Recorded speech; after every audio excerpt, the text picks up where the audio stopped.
They walked the same earth as us. They hunted, loved, fought, and dreamed, yet their names are missing from every history book. Some had skulls shaped differently, others spoke in voices we'll never hear. They were our cousins, sharing up to 99% of our DNA, and now they're gone. Vanished, leaving behind only bones, tools, and unanswered questions. Why did they disappear, and could it happen to us? When most people picture early humans, they imagine one species, us, slowly spreading across the globe. But the truth is far stranger. For most of our history, Homo sapiens were just one of many types of humans walking the earth. Neanderthals roamed Ice Age Europe, stocky and powerful, with bodies built to survive brutal cold. Denisovans thrived in Asia, their genetic legacy still hidden in the DNA of modern people in places like Tibet and Papua New Guinea. Homo floresiensis, nicknamed the Hobbit, lived on a remote Indonesian island standing barely over a meter tall. And there were others still, mysterious species like Homo naledi in South Africa, whose behavior challenges everything we thought we knew. These weren't almost humans, or primitive apes. They made tools, used fire, and in some cases, may have spoken languages. They had cultures, hunting strategies, and social bonds. They buried their dead. They were people, just not our people. For tens of thousands of years, the planet was a crowded stage with multiple human species living side by side. But now all of them are gone, except us. Their absence leaves a haunting question. Why did we survive when they didn't? For a long time, scientists didn't even know these cousins existed. The story of their discovery reads like detective work across time. In 1856, miners in Germany's Neander Valley unearthed strange, thick-boned skull fragments, unlike any modern human. It was the first official clue that we weren't the only ones.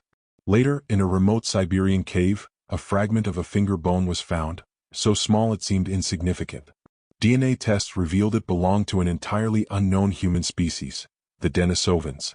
On the Indonesian island of Flores, archaeologists uncovered tiny skeletons with miniature skulls, Homo floresiensis, sparking debates about whether they were a unique species or just small humans. Fossilized bones, ancient tools, and even the genetic fingerprints in our own bloodlines have become pieces of a puzzle stretching back hundreds of thousands of years. Each discovery shatters the old myth of human evolution as a straight line. Instead, it's a branching tree, and we're just one surviving twig. Each of our extinct cousins was adapted to their own environment in ways we can barely imagine. Neanderthals were muscular powerhouses with wide rib cages and large noses, features that helped them breathe cold, dry air and endure harsh winters. Denisovans remain mostly a genetic mystery, but evidence suggests they carried adaptations for surviving at high altitudes where oxygen is scarce.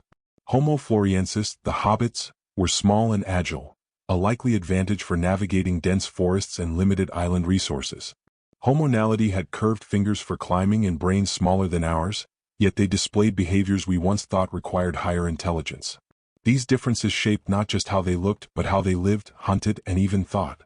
In their own worlds, they were perfectly suited for survival. But in the end, being well adapted wasn't enough.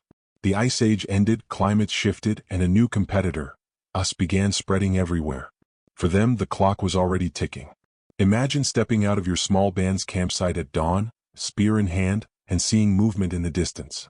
You move closer, expecting prey, but the figure isn't a deer or a predator. It's human. Yet not quite like you. Their face is broader, their body heavier, their clothes made from different furs.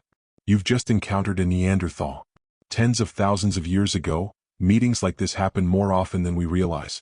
Homo sapiens were expanding into Europe, Asia, and beyond, territories already occupied by other human species. The first encounters could have been cautious, even tense. These weren't strangers from another tribe, they were strangers from another species. And yet, despite the differences, we recognized something familiar. Their eyes met ours in a way no animals ever had. They carried tools. They had fire. They might have spoken words we couldn't quite understand. It's likely that early contact was a mix of curiosity and fear. Some meetings ended in quiet observation from afar. Others, perhaps, in shared hunts or violent clashes. Every encounter was a reminder, we weren't the only people on Earth. It turns out that some of those encounters went far beyond sharing a hunting ground. Genetic evidence reveals that Homo sapiens and Neanderthals, and later Denisovans, interbred. If you're not of purely African descent, you probably carry around 1 to 2% Neanderthal DNA right now. Why did these relationships happen? Possibly for survival. Forming bonds could mean sharing food sources, exchanging knowledge about local terrain, or boosting group numbers. Sometimes, it may have been born of necessity. Small populations can't afford to reject potential mates without risking extinction. This interbreeding wasn't a rare fluke. It happened multiple times across thousands of years. With Denisovans, it was even stranger. Modern Tibetans carry a genetic adaptation to high altitudes that comes directly from them, a biological gift passed down from an ancient rendezvous we'll never witness. These exchanges weren't just about genes, they were about merging survival strategies. For a while, it seemed the world might remain shared between multiple kinds of humans. But that balance didn't last. Coexistence had its benefits, but it also came with inevitable friction. Resources were limited. Hunting grounds could only support so many mouths. In a cold Ice Age landscape, even a small shift in who controlled the best valleys or rivers could mean the difference between life and death. Homo sapiens may have had advantages that slowly tipped the balance. Our tools grew more versatile, our communication more complex, our art and symbols more sophisticated, allowing larger groups to coordinate and plan. In some places, we may have directly competed with Neanderthals and others for the same prey and shelters. Conflicts could have been sudden and violent or slow and indirect. Starvation from losing hunting territory, gradual displacement into harsher regions. Over time, our cousins began to vanish from the landscapes they once dominated. But the end didn't come all at once. For generations, isolated pockets of Neanderthals and Denisovans held out, shadows of a once diverse human world. Eventually, though, the last of them disappeared, leaving us alone. Our forgotten cousins were survivors. They had endured ice, drought, predators, and scarcity for hundreds of thousands of years. But then the climate shifted, and kept shifting. Neanderthals, for example, were perfectly adapted to Ice Age Europe. Stocky bodies kept heat in, big noses warmed cold air before it hit their lungs. But when the Ice Age began to retreat, those very adaptations became disadvantages. Dense forests replaced open tundra. Prey animals migrated or went extinct. Hunting strategies that had worked for millennia suddenly failed. Small, scattered populations struggled to adapt. Unlike Homo sapiens, who had more versatile tools and a broader diet, some cousins specialized in certain prey or habitats. When those vanished, so did their survival chances. The climate trap wasn't just about temperatures, it was about unpredictability. A cold snap here, a warming surge there, each swing forcing humans to move, adapt, or die. For our species, mobility and innovation gave us an edge. For others, the shifting world closed in like a vice. Even if climate alone didn't finish them, another killer may have helped. One far deadlier than a spear, disease. When Homo sapiens began migrating into Neanderthal and Denisovan lands, we didn't just bring our tools and culture. We brought microbes, bacteria and viruses our immune systems could handle, but theirs could not. Think about what happened when Europeans arrived in the Americas. Diseases like smallpox wiped out up to 90% of native populations, often before direct contact even occurred. Now, imagine a similar event tens of thousands of years earlier. For small, isolated populations, an outbreak could be catastrophic. If an illness swept through a group of only a few hundred, recovery would be almost impossible. Worse still, low genetic diversity meant they lacked the immune flexibility to fight back. It's a theory we can't prove beyond all doubt, but DNA studies suggest signs of ancient immune system battles. If true, disease didn't just weaken them, it made them vulnerable to every other threat closing in. In the end, the harsh truth is that our own success may have sealed their fate. Homo sapiens weren't just another branch of the human tree, we were the branch that could grow in almost any direction. We could thrive in deserts, forests, tundra, and coasts. We made tools from stone, bone, and antler, each innovation allowing us to hunt more efficiently and store food longer.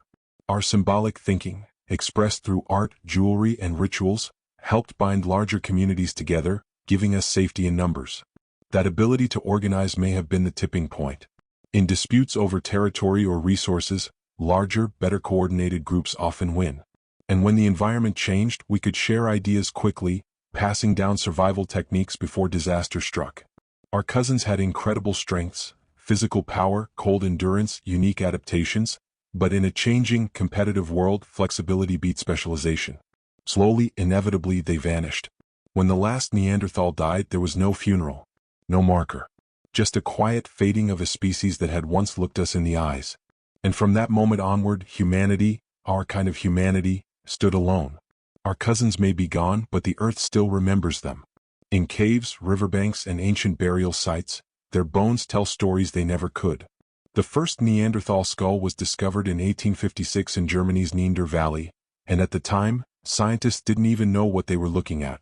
It took decades to accept that these were not simply primitive modern humans, but a different kind of human entirely. Since then, discoveries have spread across Europe and Asia. Skeletal remains showing heavy brow ridges, powerful limbs, and robust builds. From the size of their muscle attachments alone, we know they were astonishingly strong.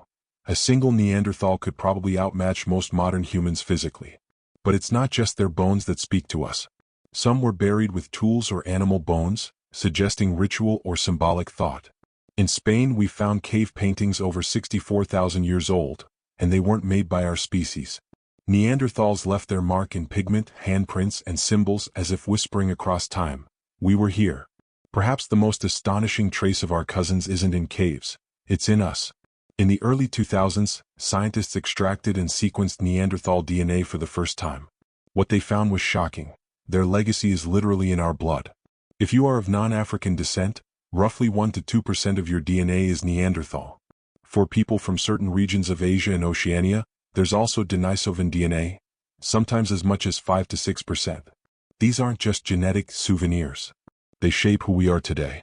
Some Neanderthal genes are linked to stronger immune systems, adaptations to cold weather, even aspects of skin and hair. From Denisovans, Tibetans inherited a gene that lets them breathe easily in thin mountain air, a survival gift from an encounter tens of thousands of years ago. In a way, they never truly vanished. Their faces, their strengths, their survival tricks, fragments of them walk in the modern world, disguised in the bodies of millions who never knew they carried ancient ghosts inside them. Long after they disappeared, myths and stories began to circulate about wild men living in remote places. Some were hairy, brutish, and dangerous. Others were shy, avoiding human contact. These legends, from Europe's Woodwos to Central Asia's Alma, could be pure imagination, or faint cultural echoes of a time when we really did share the land with other humans. Even today, anthropology reshapes our idea of them. They weren't the mindless brutes of old textbooks. They had culture, tools, maybe even music. A flute carved from vulture bone found in Slovenia suggests they understood melody. The traces they left behind remind us that history is never as simple as a straight line from primitive to modern. It's a tangled web with branches that touched, intertwined, and sometimes disappeared. We carry their memory not because we chose to, but because nature itself wove them into us. We think of ourselves as the only humans who ever mattered. But the truth is, we are the survivors of a much larger family. A family whose other members are now only found in whispers of DNA, worn artifacts, and the silent bones in the ground. Picture it, a small group huddled in a cave. Outside, the wind howls across a frozen plain. Food is scarce. The once familiar hunting grounds are empty, the herds long gone. These are the last of their kind, the final Neanderthals, Denisovans, or another cousin we've yet to discover. They don't know they're the last. No one ever does. They only know survival has become harder than ever. Perhaps they've seen strange humans nearby, taller, leaner, dressed in furs stitched with bone needles. Maybe they've traded with them, or maybe they've fought over game. But the reality is unavoidable. Those others seem to be everywhere now. Every winter feels colder. Every spring brings fewer animals. Babies don't survive as often. Elders grow weak. And one day there is no one left to remember them. It's not a dramatic extinction. No single battle, no sudden catastrophe. Just the slow erosion of a way of life until it disappears completely. Once the last of them was gone, the world must have felt quieter in ways we can't measure.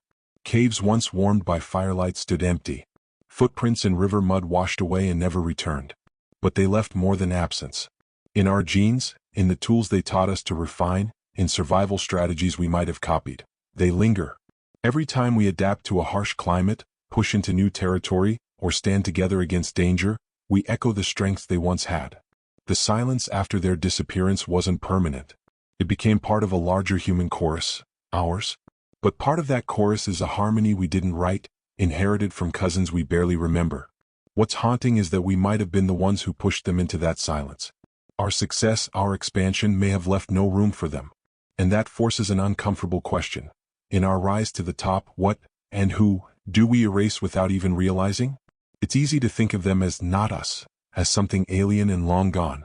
But stand in front of a Neanderthal skull in a museum, and the illusion breaks. The curve of the jaw, the shape of the eye sockets, You can almost imagine them blinking, breathing, and speaking. Their story matters because it's our story too. They remind us that humanity was never a single, inevitable path. We are not the only way to be human, we are just the version that survived. We carry them forward every day without realizing it. In the DNA that helps you fight off a flu. In the endurance that lets climbers conquer Everest. In the curiosity that makes us dig into the past to find them again. And maybe, in remembering them, we also remember that survival is never guaranteed. One day, far in the future, we might be the forgotten cousins of another species. If that day comes, I hope they'll look back at us with the same wonder and respect we owe to the ones who came before. We live in a world they never could have imagined, but it exists partly because of them. So the next time you feel alone in human history, remember, we are the last chapter of a book filled with other humans who laughed, loved, fought, and dreamed. They are gone, but not forgotten. If you want to keep uncovering the hidden chapters of our shared past, make sure you're subscribed. There's so much more history buried just beneath our feet, and I promise the next discovery will shock you even more.